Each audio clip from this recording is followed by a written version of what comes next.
哎呀！你醒了？你这是干嘛呀？我说你小子说话不算数，你的案子我压到现在没审，够意思了吧？现在轮到你给胭脂作证了，怎么耍起这套来了？哎呀，我这也是以其人之道还治其人之身呢。什么意思啊？老魏啊，你小子是真毒！你让秦王去找我的罪证，我能不报复你吗？秦王是谁的人啊？我让秦王找你的罪证，还不是暗地里在帮你啊？哼，你少给我来这一套！你瞒得过别人，可你瞒不过我。在别人看来，你是在帮我，其实你这招是最致命的。哦，那你就不顾胭脂的死活了？哼，老魏啊，你也知道我是个什么人，我是个出了名的小人。如果这场官司输了，那可是千刀万剐呀，我能不防吗？你还防什么？啊，秦王是你的主子，你有什么不放心的？老魏，你我心里都清楚，能找到罪证的，就只有秦王。就算他找到了，他也不一定会把他交出来啊。不一定。哼，在官场拼打这么多年，我得出了一个教训：什么人都不能相信，命得掌握在自己手里。你到底想怎么样？这样吧，只要秦王找不到罪证，你宣布我无罪的那一天，我就给胭脂作证，怎么样？哼，你想得美！到时候你不给他作证，那不是害了他吗？我跟胭脂无冤无仇，我为什么要害他呢？告诉你，我这也是自保。只要我不死，胭脂就不会死。可是万一我要是死了，你的胭脂就得给我陪葬。哼，好啊，那你就求神庇佑，让秦王找不到罪证啊！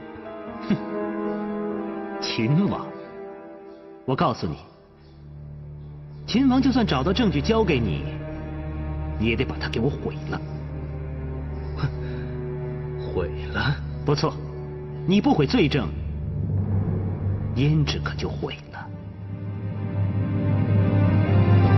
娘娘，哦，世民，刘文静的东西全都在这儿了。你肯定全都拿了，没有漏的吗？当然，就算刘文静有什么证据，他也不会留在自己的房间吧？你说的对，刘文静他是不会把重要的文件摆在府里的。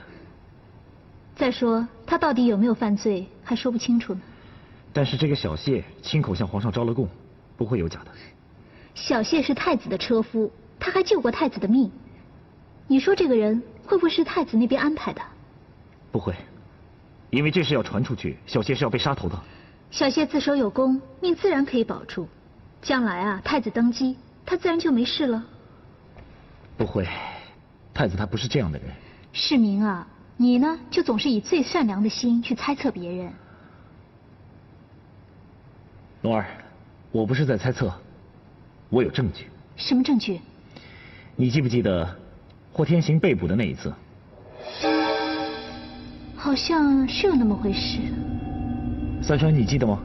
记得啊，那时我还扮成一个女囚犯才招待这家伙的。三川，那一次你可是立了大功啊。是啊，刘先生还赏我钱呢。可是后来霍天行为什么逃了呢？这个我就不太清楚了。霍天行的武功那么厉害，他越狱了？这么重要的人犯，他们好不容易才抓到，一定会重兵把守，怎么可能那么轻易让他逃了呢？也许……就是因为这个原因，我去查了一下，那个牢头说，那天晚上，刘文静把他们全部赶走了。啊？刘文静呢，他带着程咬金他们3个人，神神秘秘的到了大牢，然后议论一会儿，结果霍天行就逃走了。也许这是凑巧呢。凑巧？幸亏那个牢头够机灵，他躲在墙壁后面偷听。你猜他听到什么？他听到什么了？他听到刘文静把太子行军地图交给霍天行。明天升堂，那个牢头就是最有力的证人。这一次，刘文静再也烂不掉了。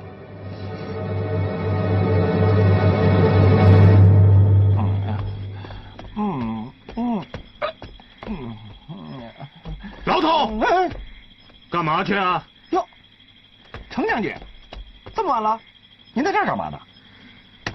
我是专门来找你算账的。算账？算什么账？你跟秦王说了什么？秦王是来找过我了，可是我什么都没说呀。是不是跟秦王说了柳文静的事了？我没有啊。你躲在隔壁偷听？是。将军，我真的没有偷听啊，将军。老子剁了你！将军，我真的没有偷听啊，我怎么敢跟秦王乱说呢？想上堂作证，你做梦去吧！老子宰了你！住手！哼，好快的刀啊，好刀法，一刀下去准毙命。牢头偷听的故事是我自己编出来的，我就是要看看谁做贼心虚，想杀人灭口。王爷，程大斧子，你这是不打自招。王爷，一切都是我干的，跟柳文静无关。我敬你是条汉子，不忍心用囚车来侮辱你，你自己走到天牢去吧。遵命。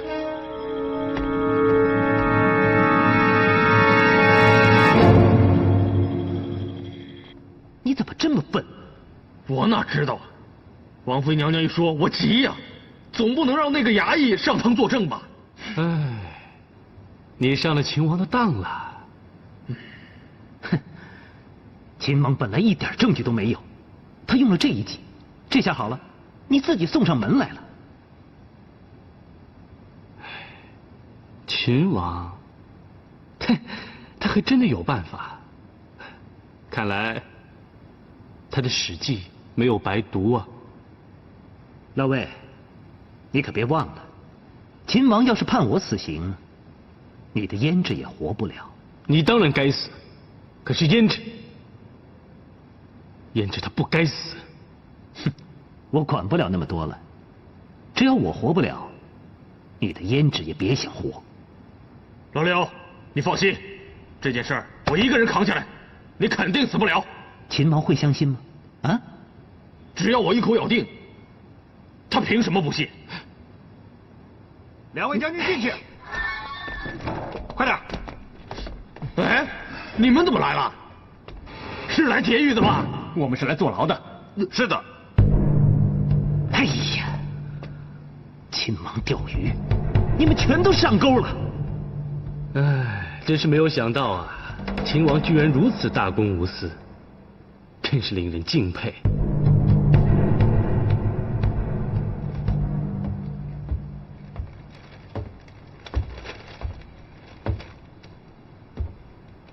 王爷，怎么连个衙役都没有啊？我叫他们别上堂了。你堂堂一个王爷审案，连个衙役也没有，未免有点寒酸了吧？案子已经水落石出，不需要那么多人了。程咬金他们上过堂了吗？他们已经画押招供，说霍天行是他们放走的，而且他们说，当时你并不在场。他们3个人已经把所有罪行承担下来了，只有在生死关头，才显出义字的光芒。他们是你的好兄弟，他们有情，我怎能无义呢？他们保护你，我也得保护你。这案子就算结了吧。王爷，你打算如何处置？刘文静无罪释放，你满意了吧？我问的是他们3个人如何处置。他们3个人亲口招供，你熟悉律法，你说该怎么判？王爷，这大唐江山有一半是他们3个人打下的。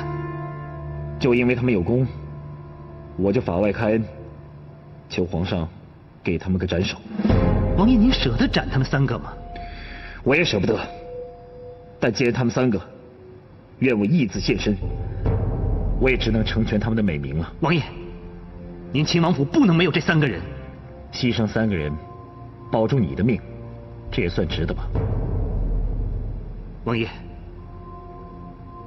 他们3个是无罪的。无罪？亲笔画押，这也叫无罪吗？让我看看。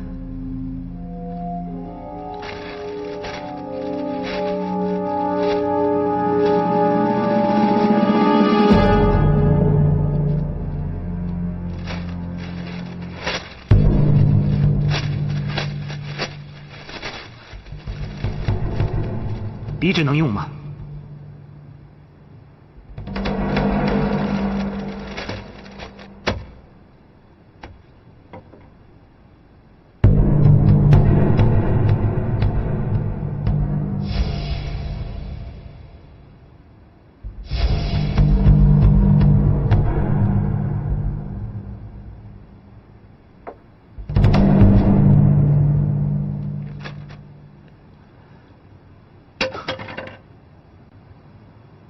刘先生，王爷，他们3个人对您秦王府太有用了，要死就死我一个吧。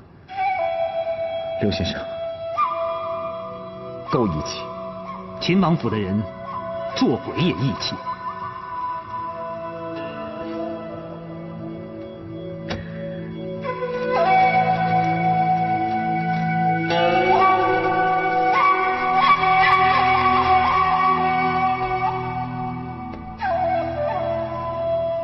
这是刘文静他自己写的供词，还有他亲手盖的手印。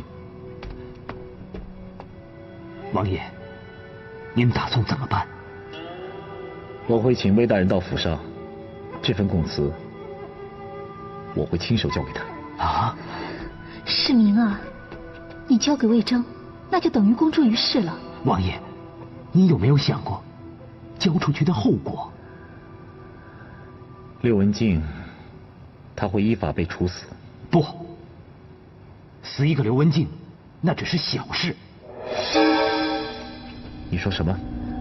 王爷，皇上对秦王府早有戒心，如果把刘文静的罪证公诸于世，皇上会怎么看我们秦王府啊？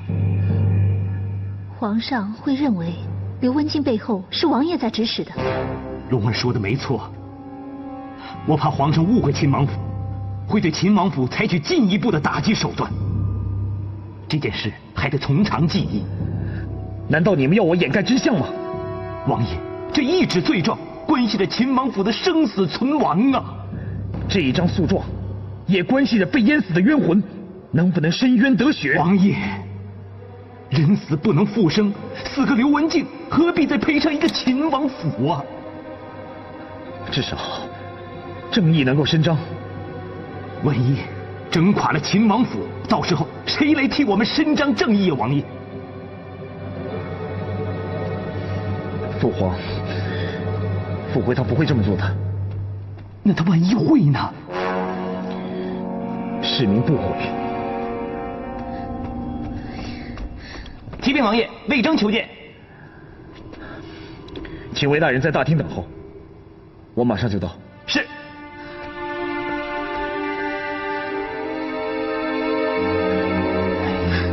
世民，王爷，王爷，请您三思啊！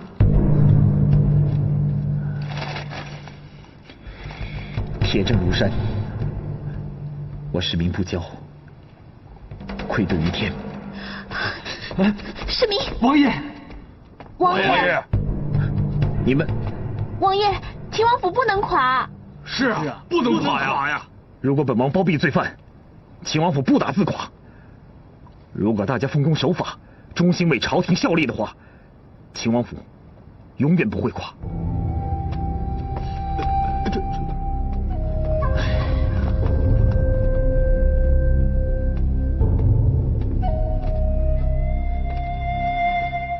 殿下深夜叫我来，不知有何事啊？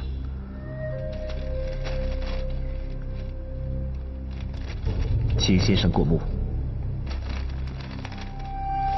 这是什么？这是刘文静的供词，他已经招认了所有的罪行。殿下，你打算如何处置刘文静？市民只是负责找证据，而魏大人是本案的主审，应当由大人来量刑。殿下知道这份供词的分量吗？重如泰山。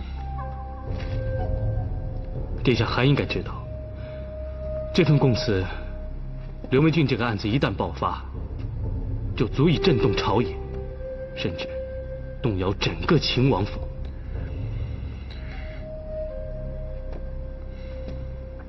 秦王府里的每一个人都这样告诉我的。在现在秦王府和太子府水火不容的情况下面，这份供词足以摧毁秦王府。不，只要秦王府伸张正义，除去害群之马，必会赢得民心。你赢得了民心，很有可能会失去地心的。你是说父皇吗？谁都知道，皇上偏袒太子，皇后偏袒秦王，本来是势均力敌的。可是刘文静这个案子，很有可能是这个天平完全倒向皇上的这一边。律法是最公正的天平，是非不能颠倒，黑白不能混淆，而善恶必须分明。还是请王爷三思啊！当我把这份供词交给大人之前，我已经想过好几遍了。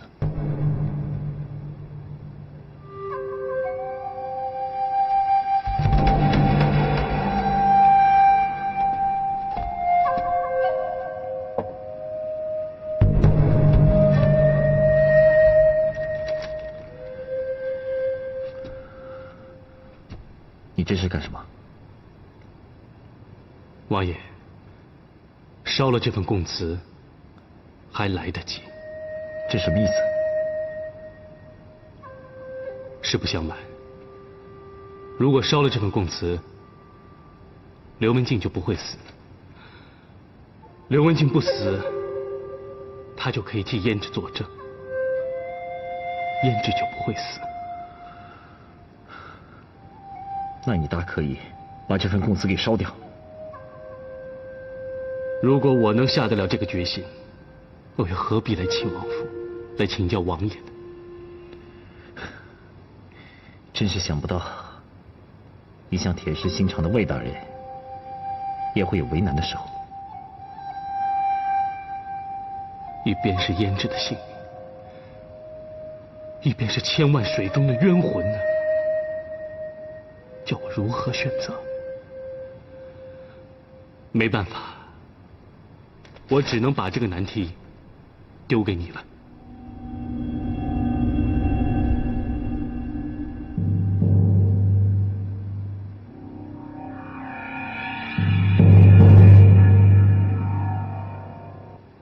王爷放心，无论王爷怎么选择，我魏征都没有异议。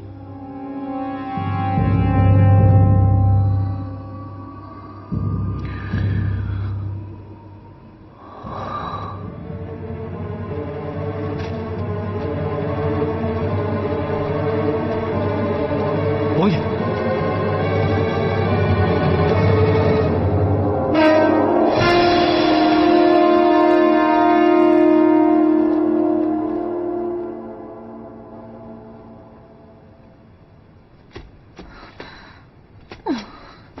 死海棠，臭海棠，死了还要拉我做垫背的！哎呀，臭海棠，臭海棠！胭脂，哎，娘娘，你怎么来了？我是来看你的。你看，我带了什么好吃的东西给你？有什么好吃的？现在没有心思吃了，就算再好吃，我也没胃口啊。你又没杀人，你不会死的。眼看刘文静就要被判刑了，他又不肯为我作证，这个官司我输定了。你放心，刘文静他不会死的。他的罪比我大多了，我都要死，他怎么可能不死啊？这个案子是魏征主审的。真的啊？我每天关在这里都没人跟我说话，我不知道呢。魏征要他死他就死，魏征要他活他就活了。那要是判他活，不就有人帮我作证啦？你就不用死了。哎呀，太好了！老天有眼，老天有眼，老天有眼！不过胭脂，你可要知道，魏征跟刘文静是死对头，万一他……哎呀，放心啦，你觉得魏征会连我的命都不顾吗？魏征的个性你是最清楚的，他可以为了太子连自己的命都不要。为了太子？斩了刘文静，秦王府就垮了。你说魏征他会不会？对呀，我怎么没想到，魏征为了太子可以连我都不要，甚至向海棠下跪的。我看你还是去看看魏征吧。我现在在坐牢，怎么见得了他？我已经安排人让魏征回家了，你快去见他。真的啊？谢谢娘娘，你真是好人。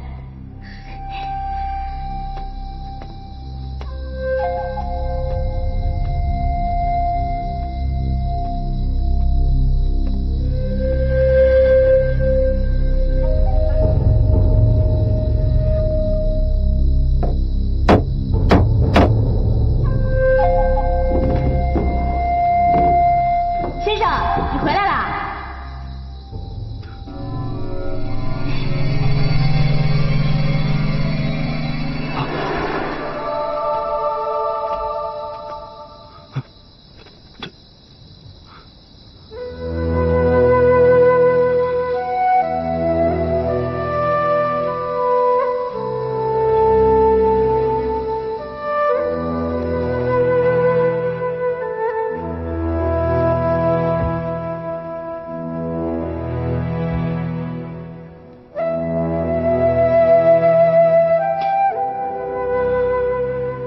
是个幻觉。魏先生，先生，你是真还是假？什么真的假的？秦王妃让我回来看看你。秦王妃？是啊。她让你回来干什么？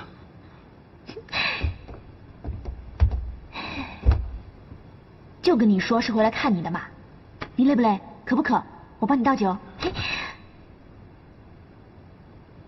王妃一定告诉你，我明天要宣判刘文静了吧？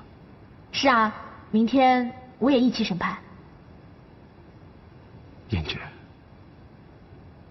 你是来问我会怎么判的？这还有什么好问的？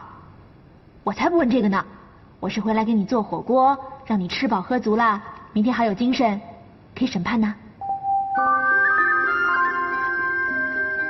胭脂，你听我说。啊，我肉忘拿了，你先坐过去啊。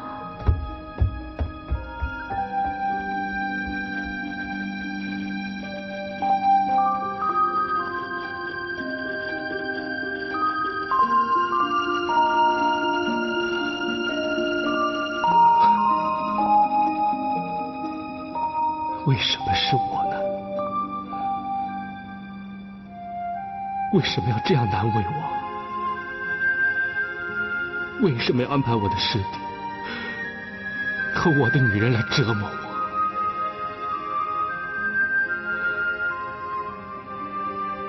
我？我只是个凡人呐，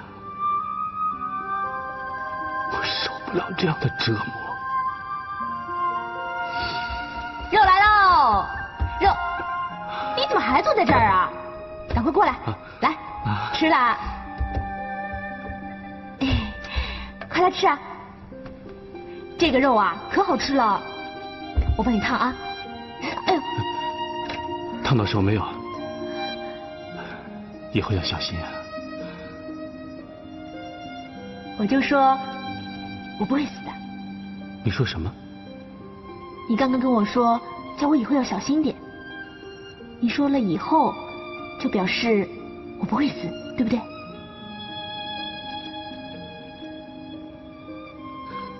你如果不判刘先生，那刘先生就会替我作证，那我就不会死啊。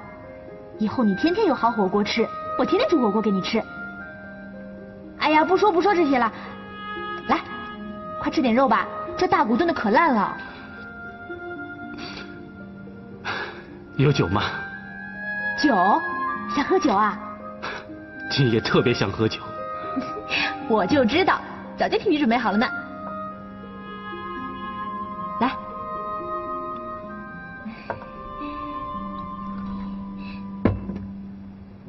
胭脂，你我喝一杯绝情酒吧。先生，你说错了，什么绝情酒？是交杯酒。交杯酒？东方花烛夜才喝交杯酒啊？那就当今天晚上是我跟你的洞房花烛夜吧。听王妃娘娘说了，今天晚上放我回来，就是要开开心心的，好好的过一晚。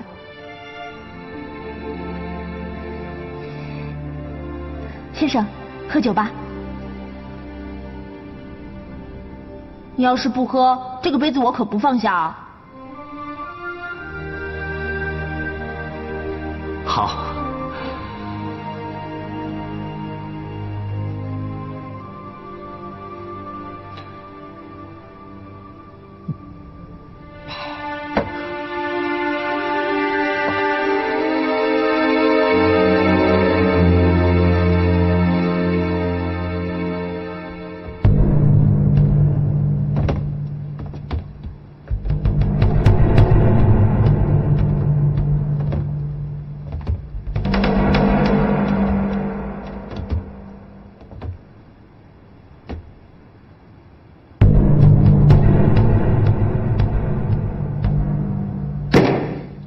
刘文静出卖朝廷军机，致使3万将士命丧江河，罪不可恕，一律判处斩首示众。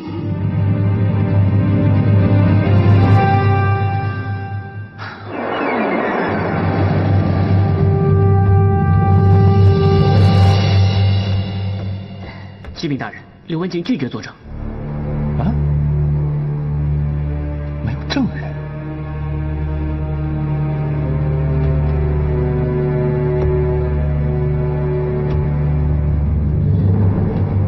先生，这到底是怎么回事啊？胭脂，你绑架海棠于前，杀害海棠于后，证据确凿，罪无可恕，本官一律判处，将你斩首示众。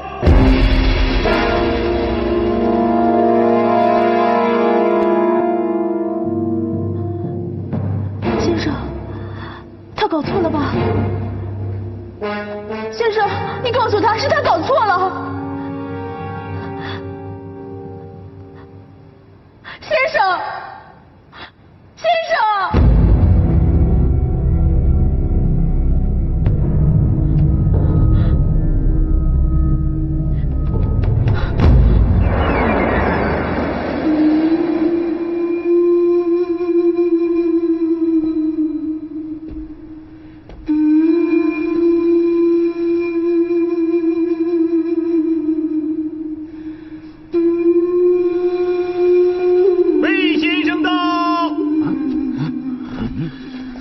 就是他斩了刘文静，他还敢来，老子剁了他！对，剁了他！剁了他！不得无礼。王爷，您看这群情激愤，还是婉拒魏征吧。不，有请魏先生。有请魏先生。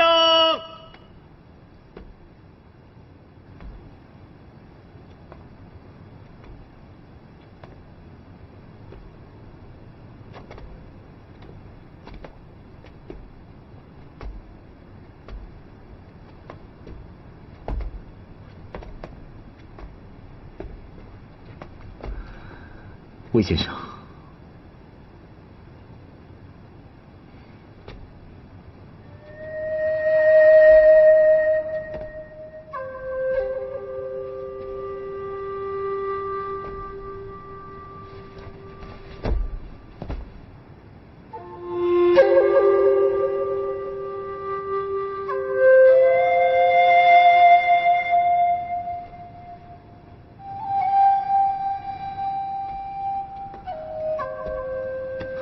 先生，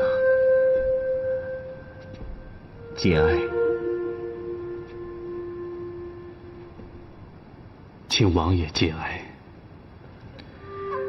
我只失去了一个朋友，可先生，你在同一天里边，同时失去了师弟和最最心爱的女人，你比我还苦。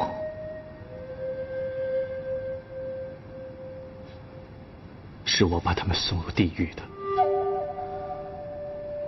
我空有一身本事，空有赛诸葛的美誉，到头来却只能这么做。你就别孔明哭周瑜在这儿演戏了你。有金，程咬金骂得好，只有一点不对，我魏征不是孔明哭周瑜，我没泪。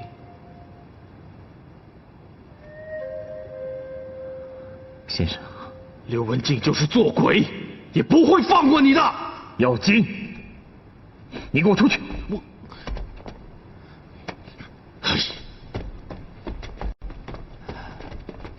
王爷，先生，你们慢谈。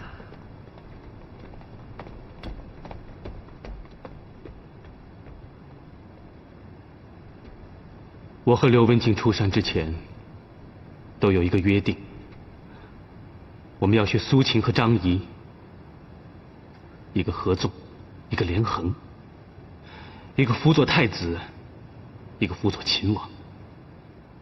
如果是这样的话，无论哪方面得势，我们都会成功。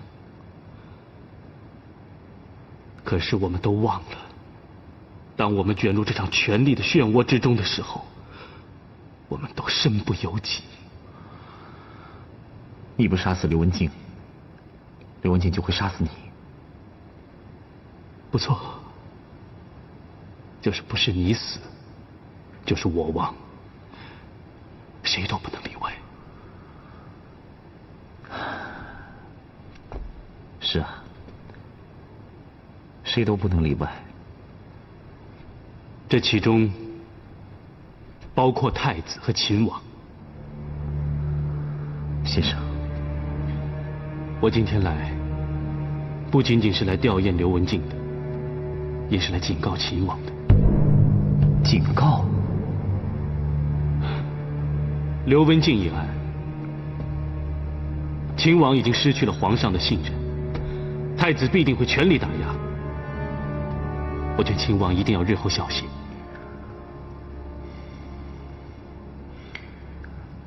魏先生，你是太子府的人，怎么会跟市民说这种话？这都是胭脂叫我这么做的。胭脂？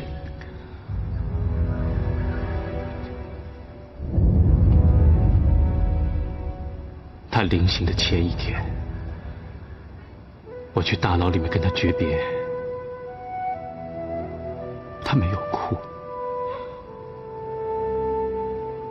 也没有任何怨言。他说想见一见秦王。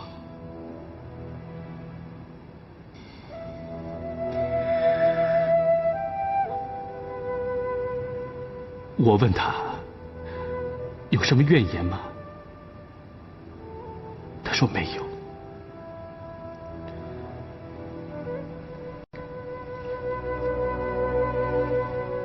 他心里面只惦记着表哥。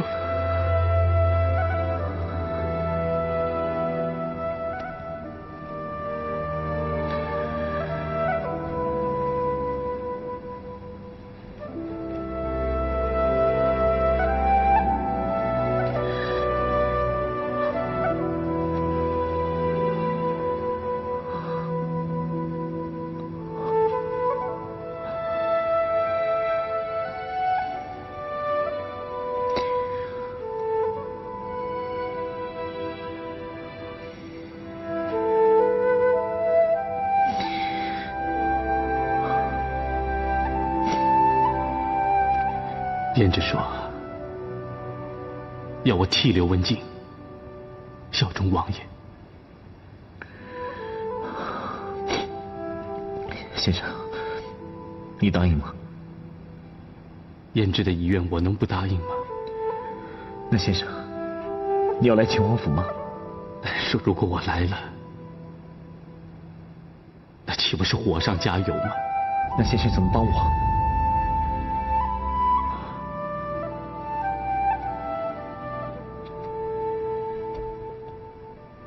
我劝秦王还是走吧。走？太子府和秦王府水火不容，这次刘文静一案，又让太子府抓住了把柄，更会变本加厉。秦王府又添新仇，一定会去拼命的。看来这一仗已是迫在眉睫了。那如果我走了呢？如果秦王一走，秦王府就群龙无首，就失去了和太子府抗衡的力量。这样的话，大唐就平安无事了。那先生，您何去何从？如果王爷辞去秦王，魏征我立刻辞去太子洗马，跟随秦王浪迹天涯。好，我本来就打算离开的。我是为了刘文静的案子，这才留下来的。既然刚才先生这么说了，那就更加确定我要离开的决心了。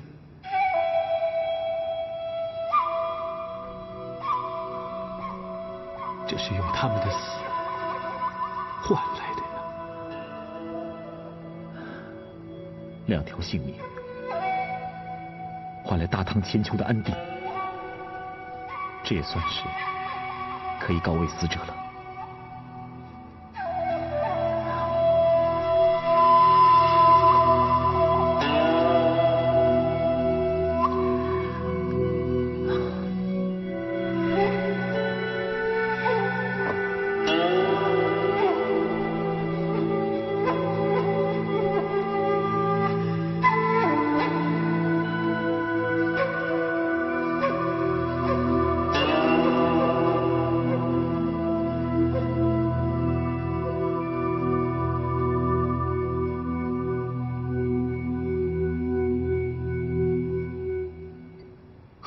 喝！秦王爷太窝囊了，大唐江山本来就是咱们打下来的，现在反而咱们抬不起头来了。对呀，喝酒！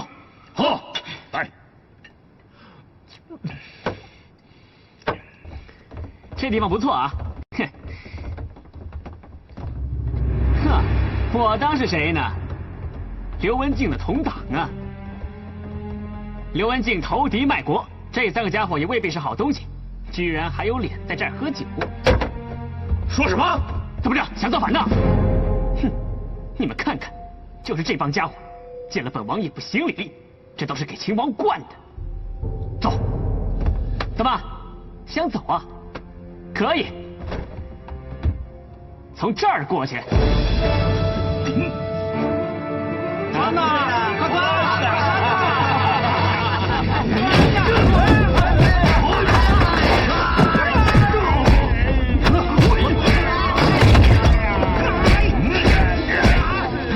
反了你们！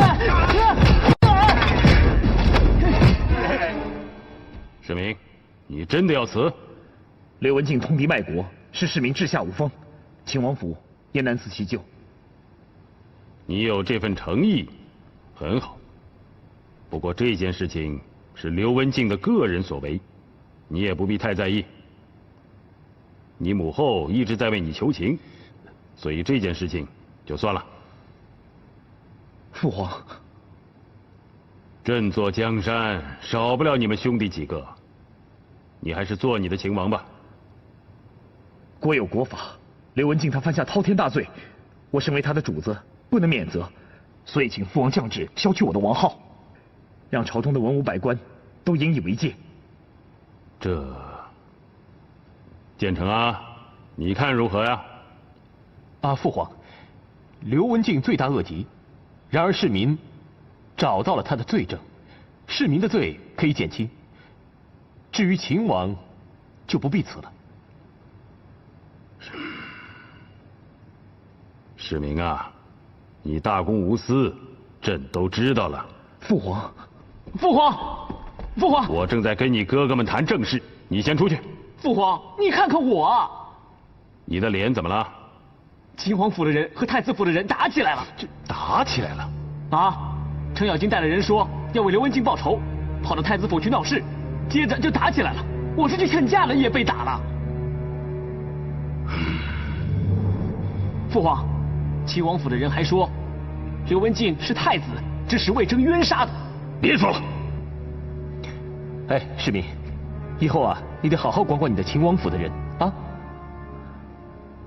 程咬金这帮人，他们立过大功，请父王恕罪。哼，我以为两府不和是文人在搞事，所以把杜如晦、房玄龄都赶出了秦王府。现在看来，武将也会搞事啊！父皇，不止呢，他们还说这江山是他们打下来的，江山本该由秦王做，连父皇您都不配。行了，别说了，父皇，这是个误会。误会？我都不配做江山了。误会？难怪他们不服太子了。世民啊，你看看秦王府都变成什么样子了。父皇，秦王府的人全部都是忠心耿耿的。忠心耿耿？他们忠谁呀？他们忠父皇。是真忠还是假忠啊？父皇，有一个办法可以考验他们是真忠还是假忠，就是削去我的王号。只要世民辞去王位，而把程咬金这帮人依然留在朝中，没有了秦王府，他们还是为朝廷卖力的。简成，你说呢？父皇，我当然不希望世民辞去秦王之职，可是如今局势混乱，他不这么做的话，恐怕难以平定局势。大哥说的太对了，父皇，依我看，二哥辞位以后不能留在京城。你这什么话？二哥留在京城，那秦王府的人也会留在京城。虽然没有了秦王府，但是人还在，心不死，对太子府还是个威胁。这么做也太过分了吧？父皇，世民早有打算，在辞去王位之后就归隐山林，请父皇成全。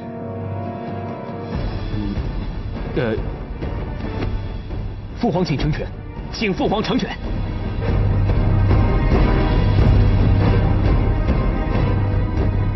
好，朕成全你。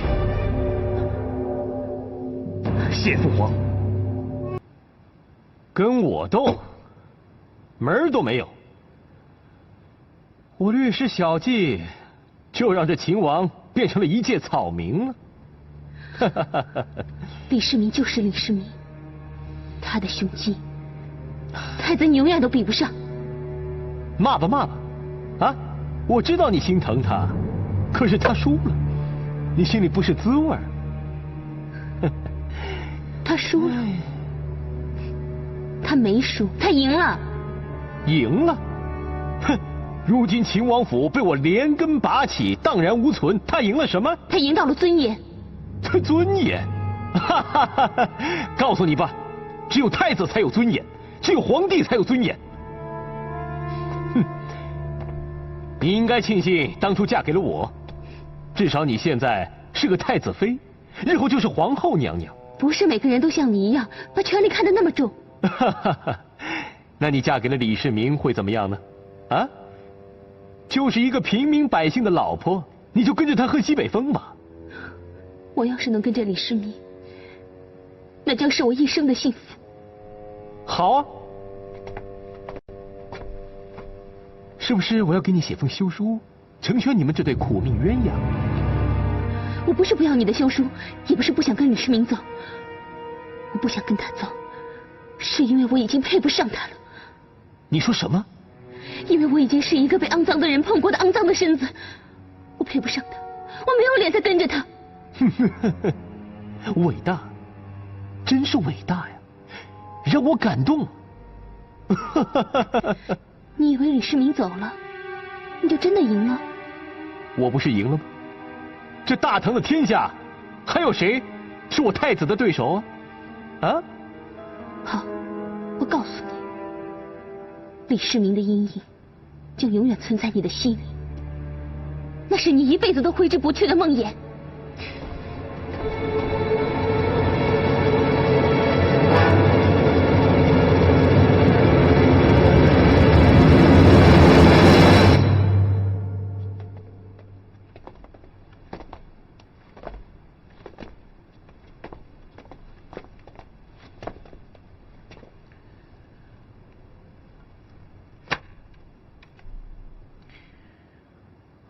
程咬金，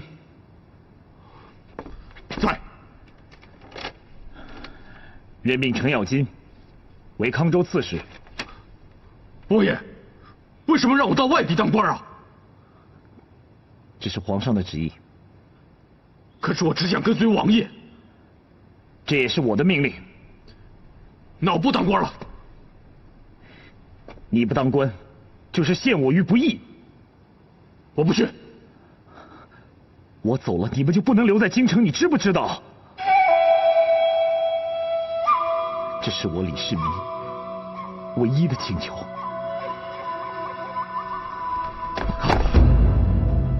程将军，我求你了，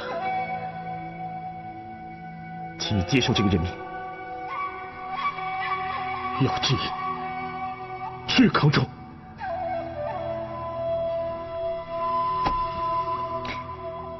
那你快启程吧，一路上平安。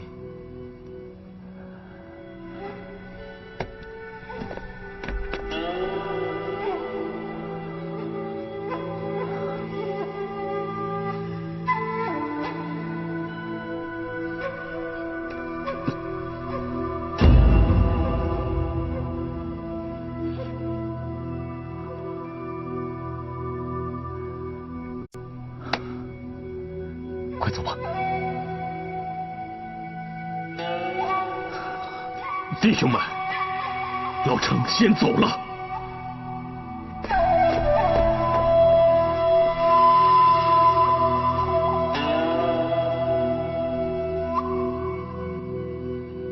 秦叔宝，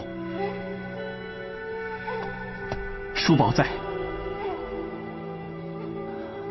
任命凉州刺史。王爷，叔宝是武将，不愿做文官。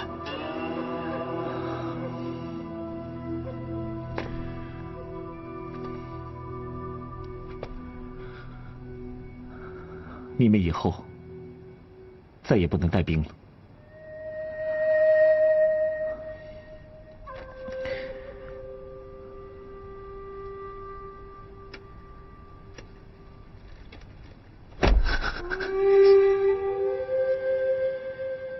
遵旨。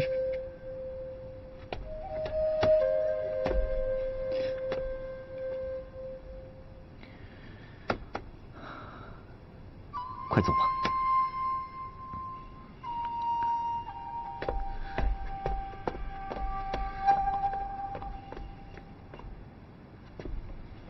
如今大局已定，魏征，你为什么要走呢？正因为是大局已定，魏征才可以放心的走啊。我不明白魏先生。当初我来辅佐太子，就是因为秦王府势力太强，太子地位不稳。现在秦王府已经解散了，太子的地位没有人可以威胁，魏征可以放心的走了。可是如今大局已定，魏先生，荣华富贵随手可得，你却要走，这究竟是为什么？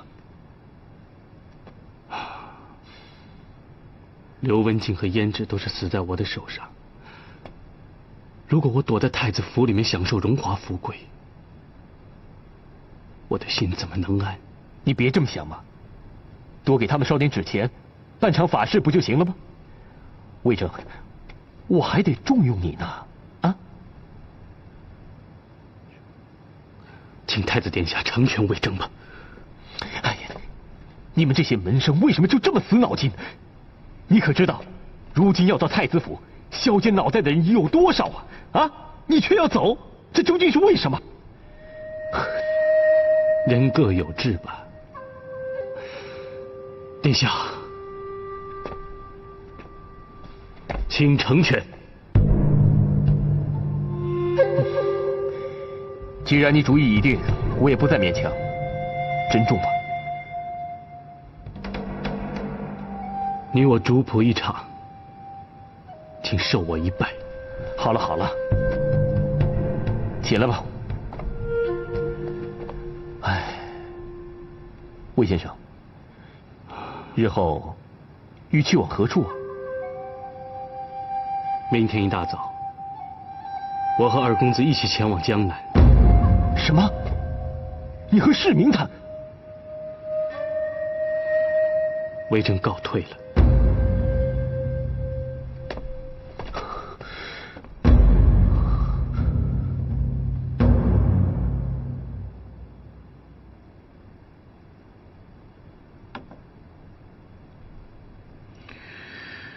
龙儿，以后男女婚嫁就各不相干了。龙儿一生的付出，就换来了一纸休书。世明欠你的，只有来生再报。如果有来生，我不要投胎做人，我要做一块石头，一块冷淡、没有感情的石头。龙儿，你还年轻，好好找一个人家。我找谁？你叫我找谁？你找谁都好，就是不要再找我这种人。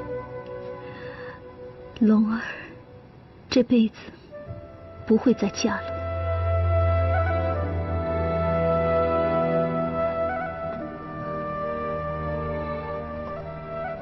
当年我哥为我挑了你，说你是一个好男人，说你比建成有情有义，是一个可以托付终生的好男人，所以我才舍命按住离家。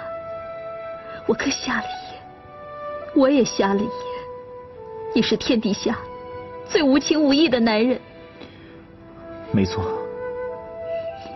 我是天底下最无情无义的男人。当年隋宫有个大国师，他算说你会当皇上，我才欢天喜地的嫁给你。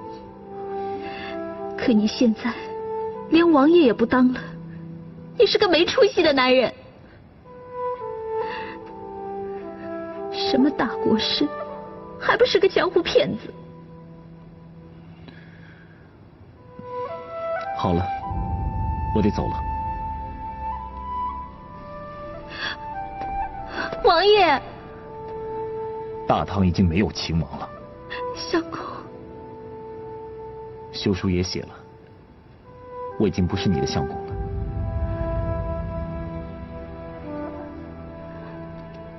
你可以答应我最后一件事情吗？你可不可以让我最后一次为你煮一碗面？你吃一口，你只要吃一口。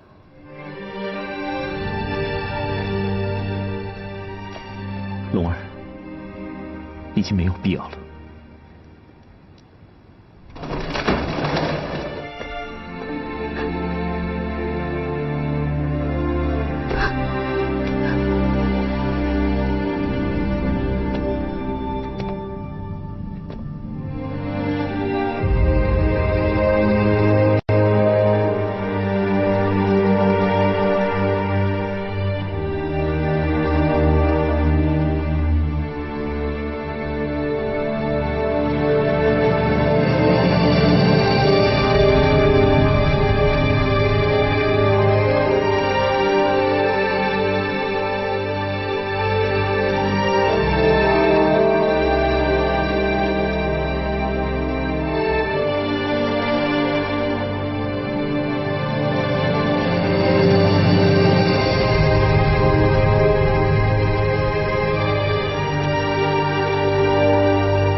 大哥，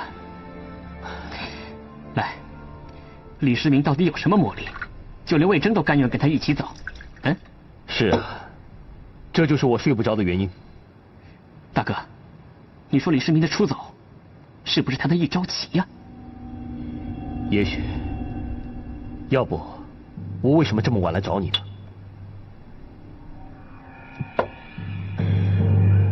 原本大唐有2个最厉害的人，一个刘文静，可惜他死了。那另一个就是魏征。我原先以为魏征留在我这里，我就可以高枕无忧了。可是没想到，他居然和李世民走了。大哥，万一李世民的出走只是一场烟雾，那魏征会不会暗中帮他搞什么鬼？猜不透，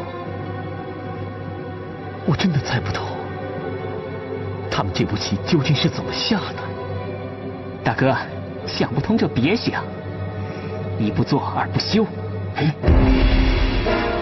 斩草除根，永绝后患。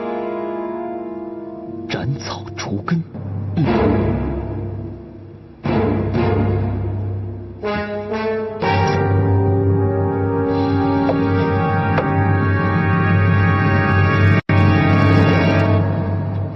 无极，这么早，你找我有什么事啊？娘娘，太子要暗杀秦王。你说什么？太子昨晚找齐王了，他们准备在半路上暗杀秦王。不，这不可能啊！这怎么不可能呢？这是我亲耳听到的。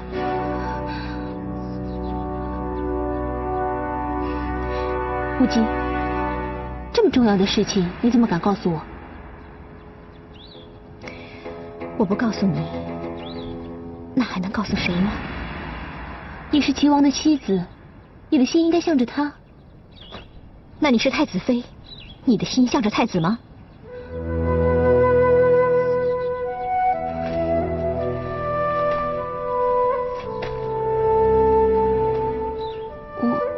我的心中有李世民。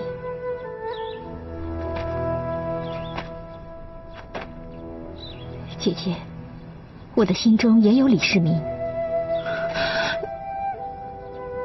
咱们做女人的，有谁不喜欢李世民呢？原来你……虽然我没有龙儿有这个福气可以照顾他，也没有你的这个福气可以占有他的心，可是谁要是想伤害他，我是绝对不会不管的。无极，我代世民谢谢你。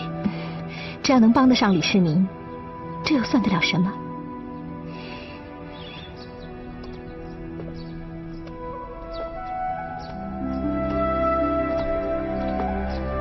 二公子，该走了。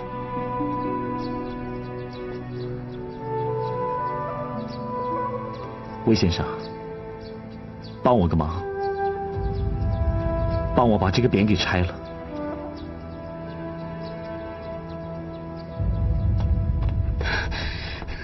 参见太子妃娘娘。娘娘有什么事儿吗？母后，母后，太子要刺杀世民。母后，太子要在路上刺杀世民，您必须赶快想办法救他，不能再耽误了。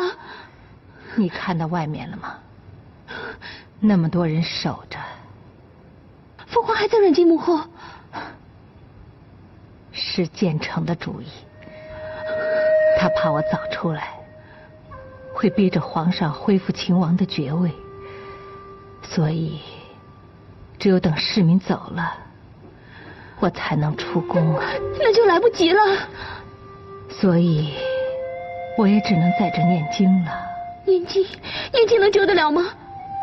念经能让我们心境镇定，头脑清醒啊。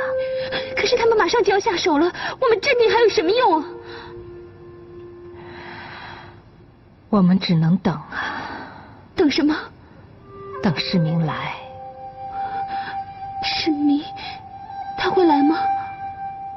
如果他还有孝心，他应该来跟我辞行的。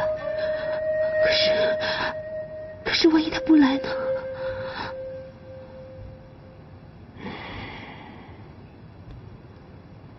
那就是天要灭他。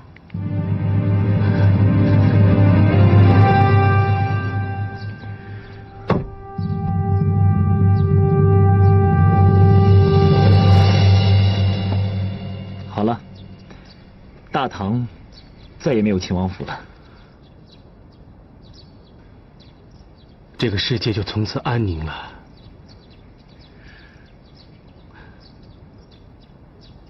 二公子，走吧。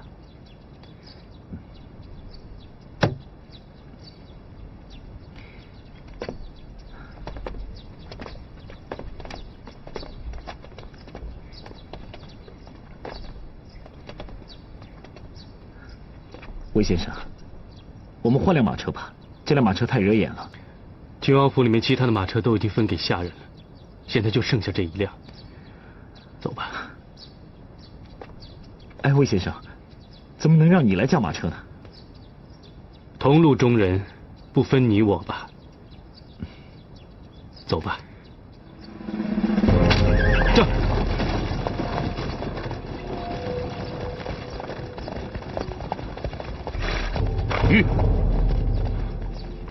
大哥，就他们2个人，咱们动手吧。慢，不要在城内动手。这，走，这，这，这，这，这。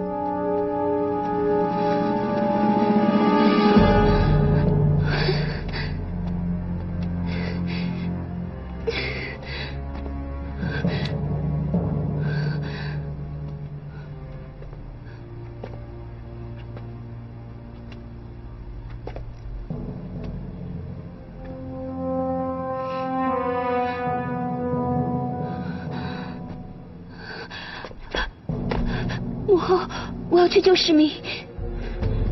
你怎么救他？我要去通知他。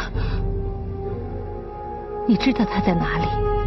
你知道到哪里能找到他吗？那也比我坐在这儿眼看着他去送死的好啊。世上没有一个做母亲的不了解自己的儿子的。他会来的。我不能再等下去了。娘娘，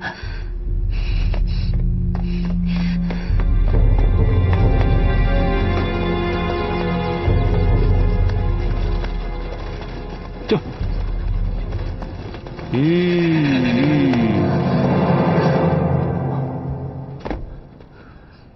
世民见过嫂嫂。世民，你来了，你真的来了。世民是来跟母后辞行的。母后在里面等你呢。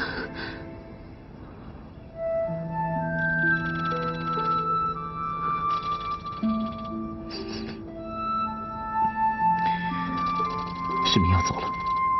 你不能走。多谢嫂嫂关爱，世民不能不走。你最好哪儿都别去，就待在母后的寝宫里。嫂嫂，世民心已死，我决定一定要走。你快进去吧，母后会告诉你事情的真相。什么真相？什么真相？还是让母后稍后跟你说吧。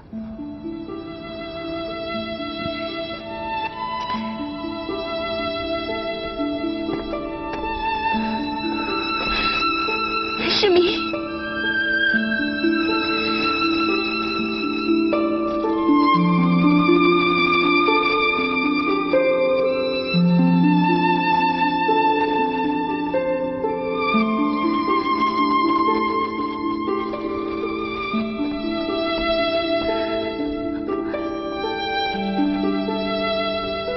你别下车，魏先生，带我下车，带我出城。出城？太子在城外，我找太子有急事。请娘娘恕罪，魏征我必须在这里等候秦王。秦王有很多要紧的事情要跟母后谈，一时半会儿走不了的。你先带我出城。娘娘，魏征我不能离开这儿。可是我找太子真的有急事啊！魏先生，我求求你了，快点儿！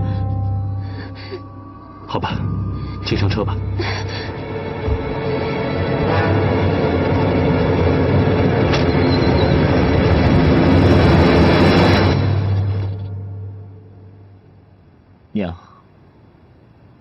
孩儿真的要走了。母后，母后您保重。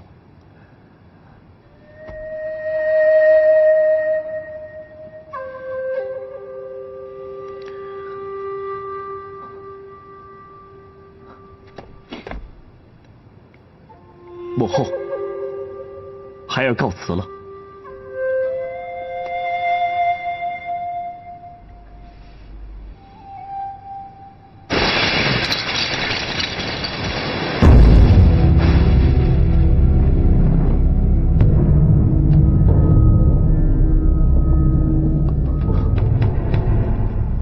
是福不是祸，是祸躲不过。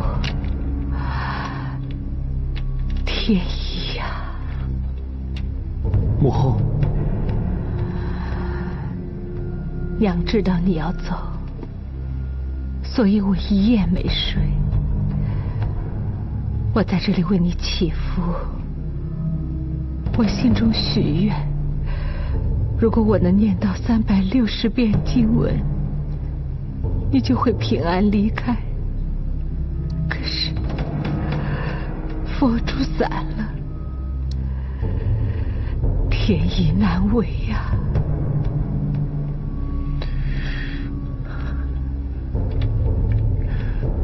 娘，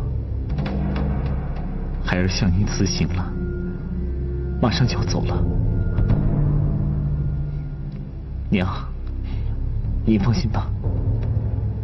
你真的认为你走得了吗？孩儿已经解散了秦王府，这一次没有什么可以再阻止孩儿了。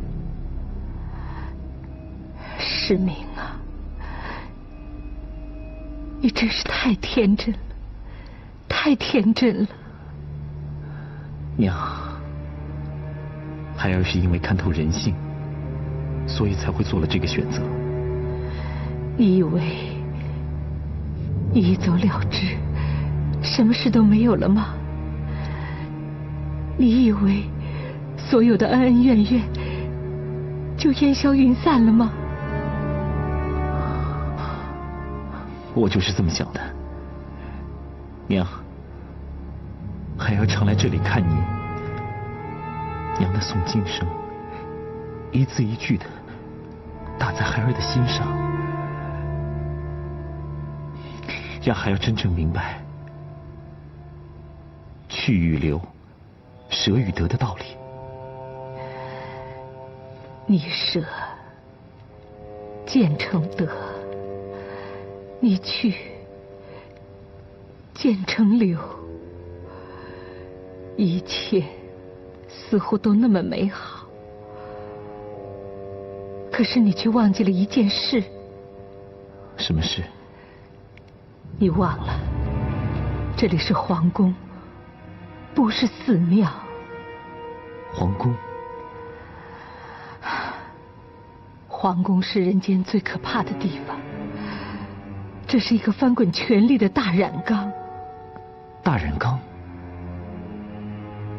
善良在这里就会变成罪恶，忍让在这里就会变成记恨，所有美好的东西丢进这个大染缸，沾上这权力的血渣，全都会变了样啊！娘，您在说什么？手足之谊，兄弟之情，丢进了这个大染缸，就会变成猜忌、阴谋、罪恶、暗杀。暗杀？娘，到底发生什么事了？世民，建成要在明德门外埋伏。埋伏？他……你去江南，一定会经过明德门的。你是说大哥要杀我？你的忍让却换来了他对你的记恨。你选择了隐退，却换来他对你一步步的紧逼。这是人性，这就是皇宫这个大染缸熬出来的人性。大哥的，别走，无论你走到天海角，他也不会放过你的。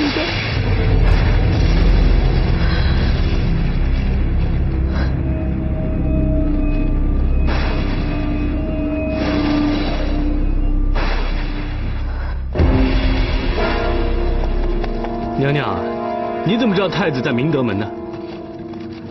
你和秦王去江南，是不是要走明德门？娘娘为何这么问？因为太子的人马就埋伏在明德门，他要杀秦王。娘娘，你是从哪儿得到的消息？魏先生，你不相信？二公子已经辞位，秦王府已经解散，太子的地位那是固若金汤，怎么可能再对二公子下毒手呢？看来魏先生还是不了解太子。娘娘是太关心二公子了，才会有这样的过度担心的。这，我带你出城，就是想让你看看太子的人马。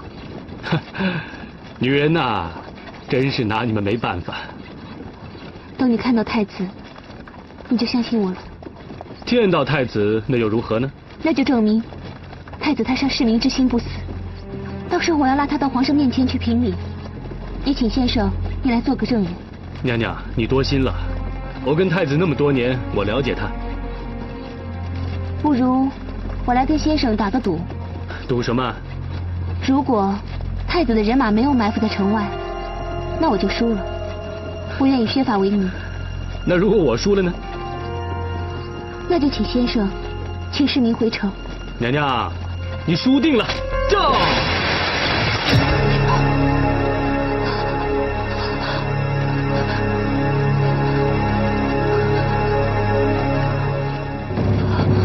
娘娘，娘娘，娘娘，魏征，你输了。娘娘，娘娘，娘娘，娘娘。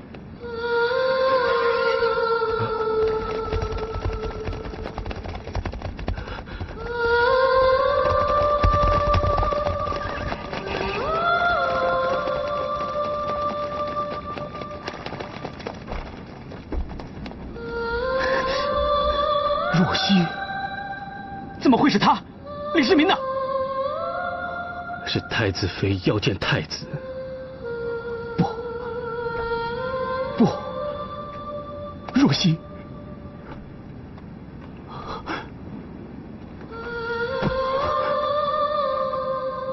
怎么会是若曦？这里不是李世民吗？怎么会是若曦呀？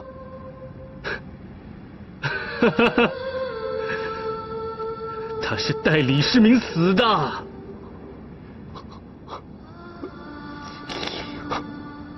若曦，你不能死，你不能死啊！大哥，李世民从别的城门走了，他是用这2个人来转移我们的视线，自己先跑了。大哥，咱们赶紧追啊！不，若曦，若曦，你不能死！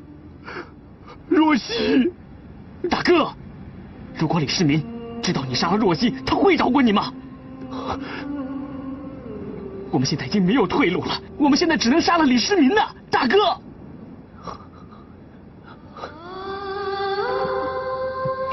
大哥！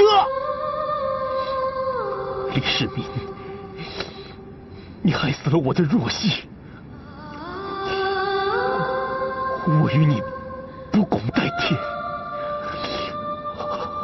我与你不共戴天！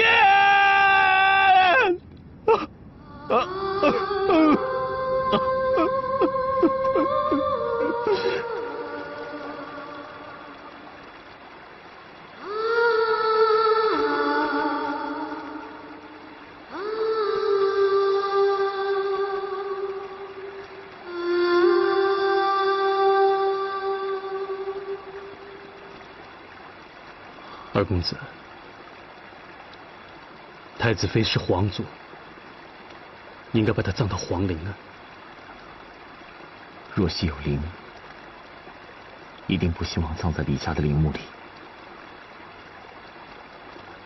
难道让若曦随水而逝吗？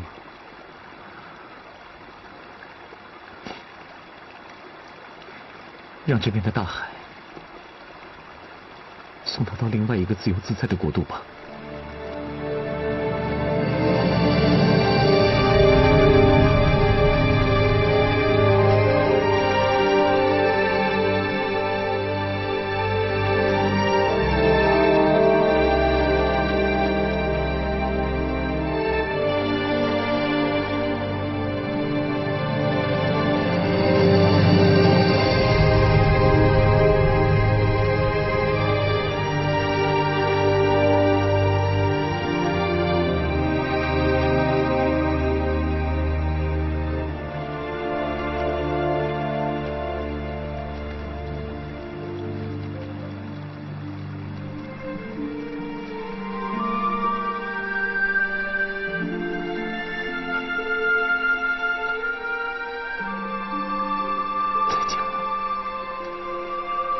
若曦，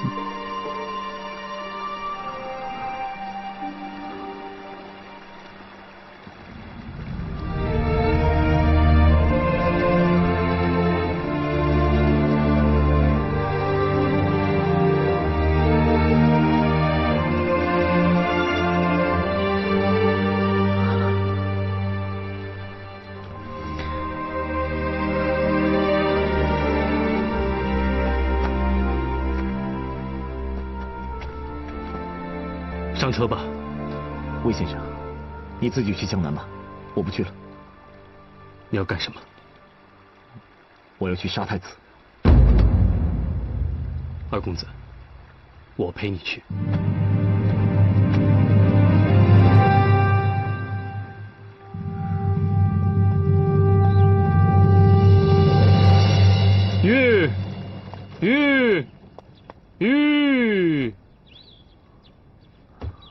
二公子，我有事不陪你了。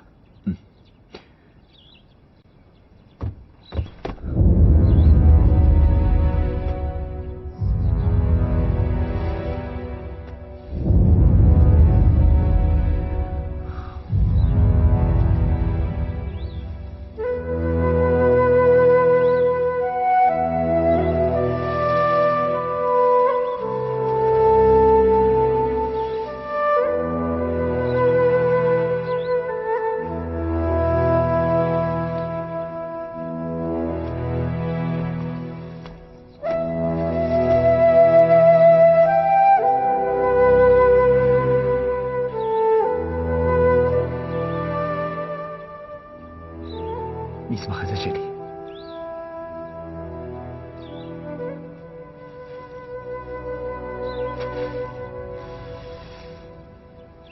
这里是我的家。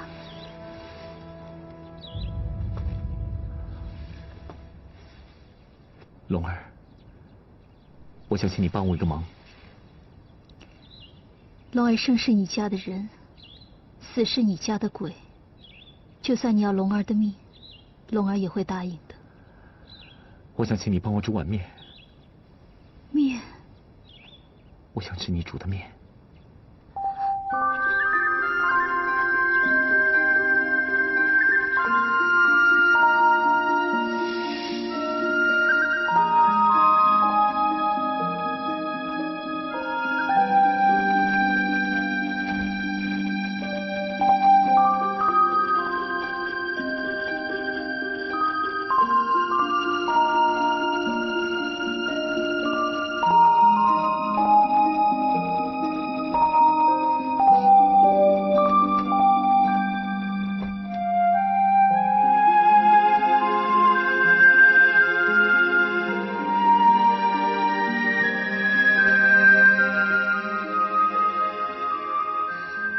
谢谢。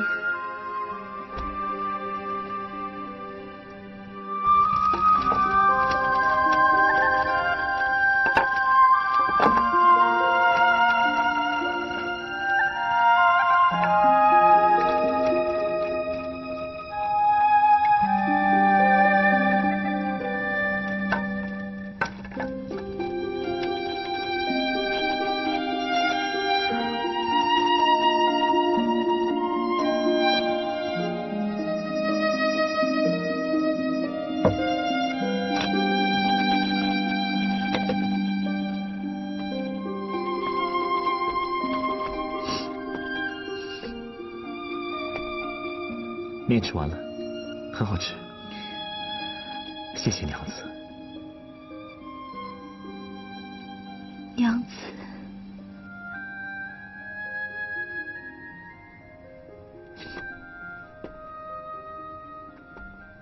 你终于叫我娘子了。哎，你要去哪儿？我要去找我大哥。找他干什么？若曦的血债，他该还了。世民，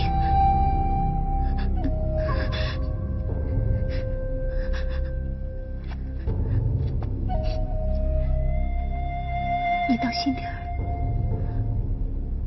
世民，我做一碗面，等你回来吃。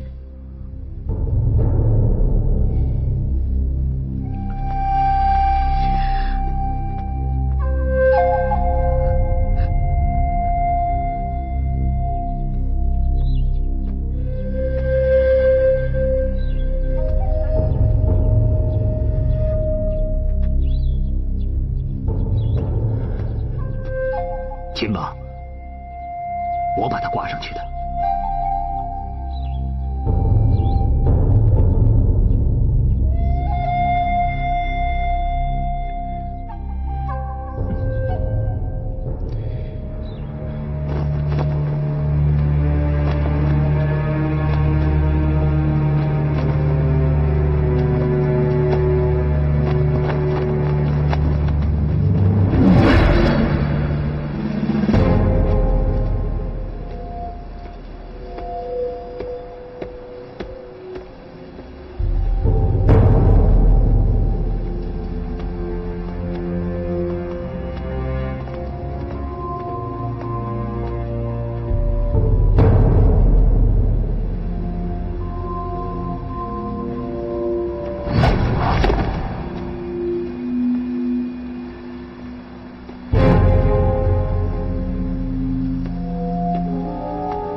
要想为若曦报仇的话，你就走玄武门吧。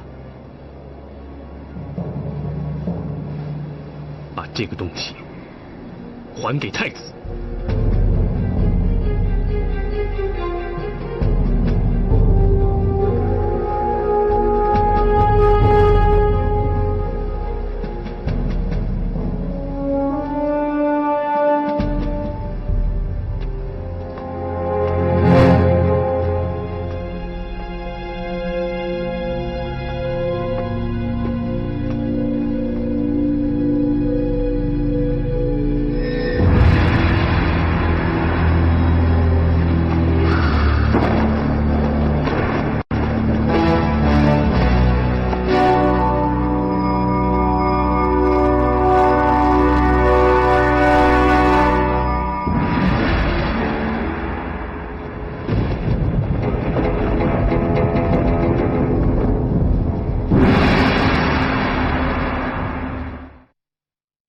公元626年6月4日，李世民杀太子于玄武门。